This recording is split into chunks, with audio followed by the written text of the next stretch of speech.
হবে এই তিনটা প্রশ্নের উত্তর আপনি সহজভাবে দিতে পারবেন। আল্লাহ তাআলা আপনার জন্য সহজ করে দিবেন যদি আপনি 5 ওয়াক্ত নামাজ মাস্ট বি পড়তে হবে। ফজর ও মাগরিবের পরে একটি দোয়া 3 বার করে পড়েন।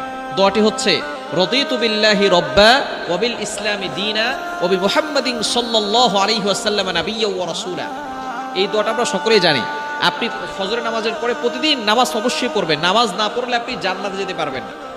আপনি আমলের মাধ্যমে জান্নাত পাবেন, তবে জান্নাতে যে ঢুকবেন সেটাই হচ্ছে ঢোকার জন্য যে তালার চাবি, সেটাই হচ্ছে নামাজ। মিফতাহুল জান্নাতি সালাহ, prayer is the key to heaven. নামাজ হচ্ছে বেহেশতের চাবি। সুতরাং সেই চাবি যদি না থাকে জান্নাত দিয়ে কি করবেন? জান্নাতে তো ঢুকতে পারবেন না।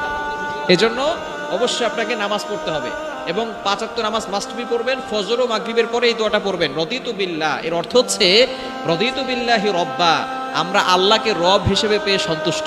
কি বলেন, আমরা সন্তুষ্ট না? আল্লাহকে রব হিসেবে পেয়ে আমরা সন্তুষ্ট। তবে ইসলামী দীনা, ইসলামকে ধর্ম হিসেবে